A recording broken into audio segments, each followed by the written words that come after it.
Monsieur le Président, John Simpson de la BBC. Les pays occidentaux disent presque unanimement qu'il y a une nouvelle guerre froide et ils pensent que c'est vous qui avez décidé de la recommencer. Presque tous les jours, on voit des avions russes procéder à des manœuvres dangereuses près de l'espace occidental. Cela se fait sous votre commandement, c'est vous qui décidez ça en tant que commandant suprême. Vous envoyez les troupes russes sur le territoire d'un pays souverain, l'Ukraine. D'abord, il y a eu le cas de la Crimée, ensuite de la partie orientale de l'Ukraine.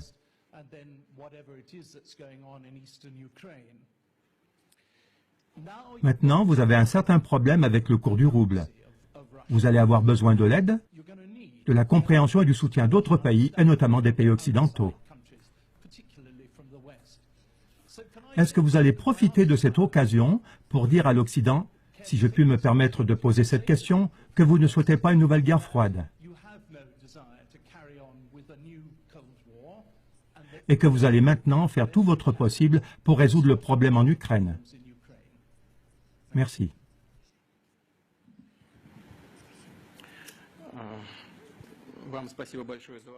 Je vous remercie beaucoup pour votre question. Tout d'abord, en ce qui concerne les exercices militaires, les manœuvres aériennes et l'expansion de nos forces armées. Vous avez dit à l'instant que la Russie a considérablement contribué à la tension qu'on voit actuellement dans le monde. La Russie y a bien évidemment contribué, mais seulement dans l'intention de défendre toujours plus fermement ses intérêts nationaux. On n'attaque pas l'Occident. Je veux dire attaquer dans le sens politique. On n'agresse personne. On ne fait que défendre nos intérêts. Le mécontentement de nos partenaires occidentaux, notamment des Américains, est lié au simple fait que nous défendons nos intérêts. L'augmentation de la tension n'est pas liée à nos manœuvres militaires ou à d'éventuelles actions menaçantes de notre part dans le domaine de la sécurité. Je m'explique. Vous avez parlé des vols de nos avions de combat, y compris des vols de nos avions stratégiques. Mais est-ce que vous savez qu'au début des années 1990, la Russie a complètement arrêté les vols stratégiques dans les régions éloignées, comme l'Union soviétique le faisait auparavant? Nous les avons complètement arrêtés. Mais pendant ce temps, les avions stratégiques américains ont continué à voler avec des armes nucléaires à bord. Pourquoi? Contre qui? Qui menaçait-il? Nous n'avons pas effectué de vol. Année après année, nos avions n'ont pas volé. Il y a 2 ou 3 ans que nous avons recommencé. Alors, qui est le provocateur? Est-ce que c'est nous? Nous n'avons que 2 bases militaires à l'étranger dans des zones qui représentent un danger terroriste. Au Kirghizistan, la demande a été faite par les autorités kirghizes, par le président de l'époque, Akev, après une incursion de terroristes venus d'Afghanistan. Au Tadjikistan, il y a une base russe qui est aussi sur la frontière avec l'Afghanistan. Je pense que vous avez tous intérêt à ce que la situation reste calme là-bas.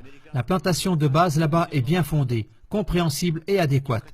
Les bases militaires américaines, elles, en revanche, sont partout dans le monde. Et vous dites que nous nous comportons agressivement?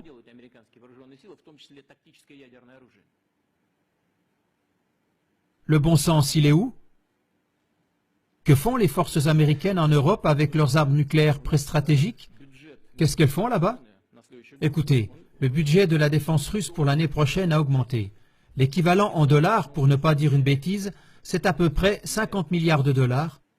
Et le budget militaire du Pentagone dépasse le nôtre de 10 fois, 575 milliards de dollars. Le Congrès l'a accordé dernièrement. Et vous voulez dire que nous menons une politique agressive? Il faut quand même garder son bon sens, n'est-ce pas? Est-ce que c'est nous qui avançons nos bases militaires près des frontières des États-Unis ou d'autres États? Qui est celui qui fait avancer les bases de l'OTAN toujours plus près de nous? Qui est celui qui laisse avancer vers nous l'OTAN et les infrastructures militaires?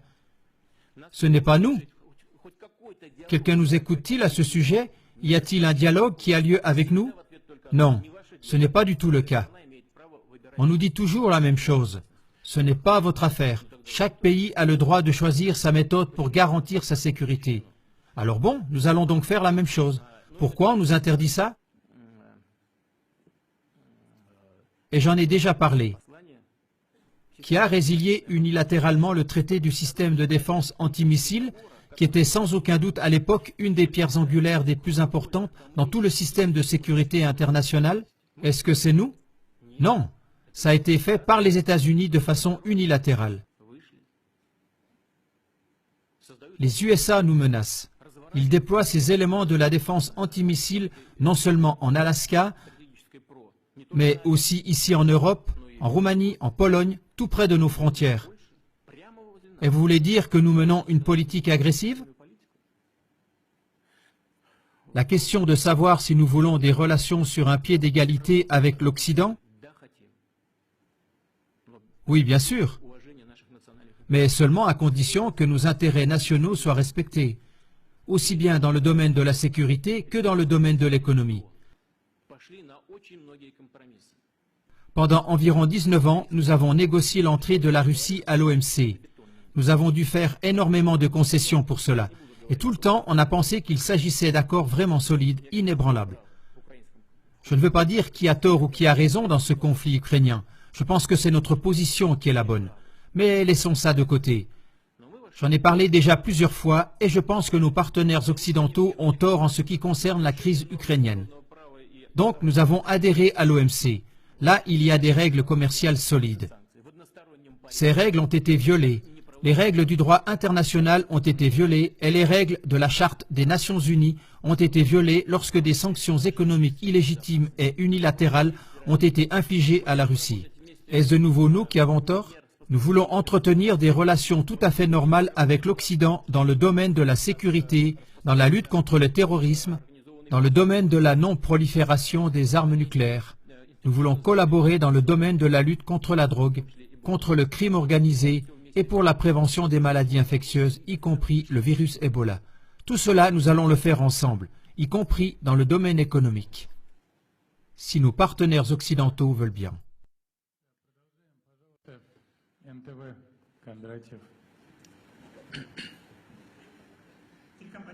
Vladimir Vladimirovitch, Monsieur le Président, 25 ans se sont écoulés depuis la chute du mur de Berlin.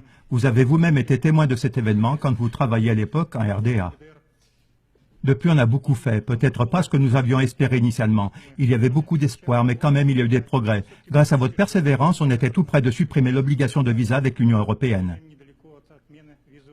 Et maintenant, en cette année d'anniversaire de la chute du mur, en quelques semaines à peine, il y a à nouveau un mur qui est érigé. Pas en béton, mais il est là. Un mur invisible d'aliénation, de méfiance, d'accusation réciproque.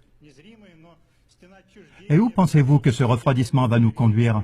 Certains parlent déjà d'une nouvelle guerre froide. Est-ce qu'on va habiter dans des mondes séparés ou bien est-ce qu'on a des possibilités pour reconstituer le dialogue et la coopération?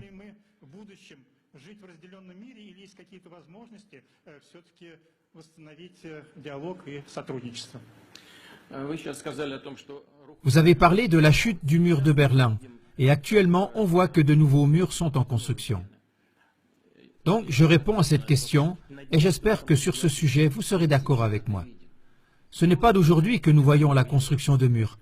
C'est bien vous qui êtes un spécialiste pour l'Allemagne et pour l'Europe. Après la chute du mur de Berlin, ne nous a-t-on pas dit qu'il n'y aurait aucune extension de l'OTAN vers l'Est? Malgré tout, celle-ci a tout de suite commencé. Il y a eu 2 vagues d'extension de l'OTAN vers l'Est.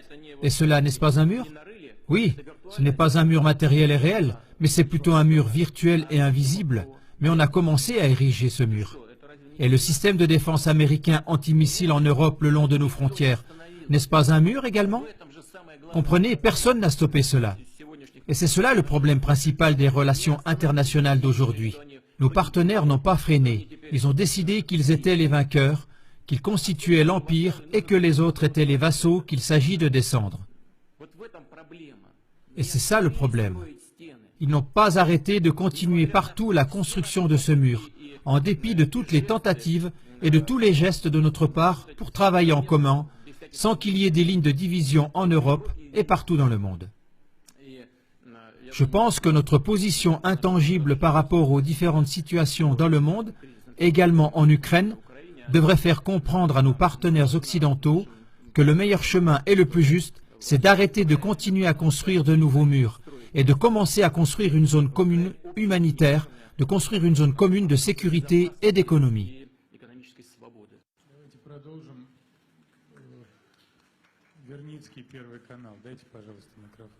Monsieur le Président, ce qui se passe actuellement avec notre économie, est-ce le prix pour la Crimée? C'est maintenant le moment de l'avouer honnêtement. Non, ce n'est pas le prix pour la Crimée.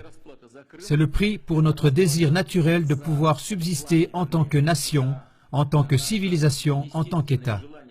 Et cela pour les raisons suivantes. Tout à l'heure, lorsque j'ai répondu à la question de votre collègue qu'après la chute du mur de Berlin et l'effondrement de l'URSS, on s'est totalement ouvert à nos partenaires occidentaux.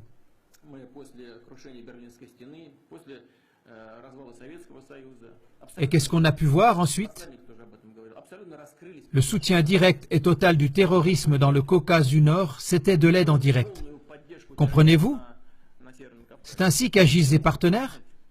Je ne vais pas entrer dans les détails, mais c'est un fait et tout le monde le sait. Dans chaque question, quoi qu'on fasse, on aboutit toujours à des problèmes, à des résistances et à des luttes contre nous de la part de l'Occident.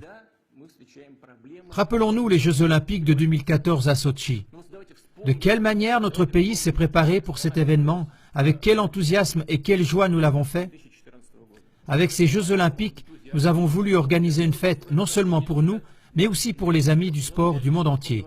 Et c'est un fait réel qu'on a essayé comme jamais auparavant, et jamais avec une telle ampleur, et jamais de façon aussi clairement coordonnée, de discréditer et de calomnier non seulement les préparations pour les Jeux, mais aussi les Jeux Olympiques eux-mêmes. C'est un fait évident. Mais pourquoi cela? Qui a besoin de cela? Et ça continue sans fin. Lors de la réunion du club Valdai, j'avais déjà utilisé l'image de l'ours russe. Pour beaucoup de gens, l'ours symbolise la Russie. À ce moment-là, j'avais comparé la Russie à l'ours qui protège sa taïga. Si nous continuons à analyser cette image de l'ours, alors moi-même j'ai parfois la pensée que notre petit ours devrait effectivement se tenir tranquille et qu'il devrait arrêter peut-être de chasser les marcassins à travers la taïga et à la place manger peut-être seulement des baies et du miel. Peut-être qu'alors on laisserait l'ours tranquille. Non, on ne le laissera pas tranquille parce qu'on voudra toujours enchaîner l'ours. Et dès qu'ils y arriveront, ils arracheront les dents et les griffes à l'ours. Dans notre langage moderne, cela représente les armes nucléaires de dissuasion. Dès que cela arrivera, que Dieu nous en protège, l'ours lui-même deviendra inutile et on s'appropriera la taïga. Car à plusieurs reprises, nous avons entendu de la bouche de représentants presque officiels de l'Occident qu'il est injuste que toute la Sibérie, avec ses ressources illimitées, n'appartienne qu'à toute la Russie. Est-ce donc injuste? Arracher le Texas au Mexique? C'était donc tout à fait correct? Que nous vivions sur notre propre territoire, ce serait donc injuste et pour cela on devrait diviser nos terres? Et dès que les griffes et les dents ont été arrachées à l'ours, alors on n'aura plus besoin de l'ours, on fera de lui une descente de lit, un ours empaillé. Et donc, il ne s'agit pas du tout de la Crimée. Il s'agit de défendre notre autonomie, notre souveraineté et notre droit d'existence. C'est ça que nous devrions tous comprendre.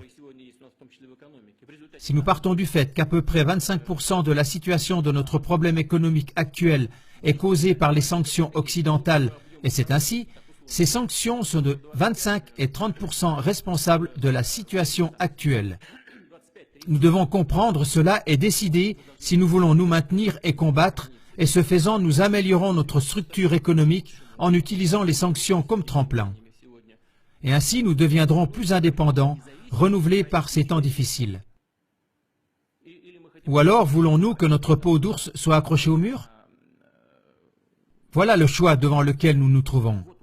Et cela n'a rien à voir avec la Crimée.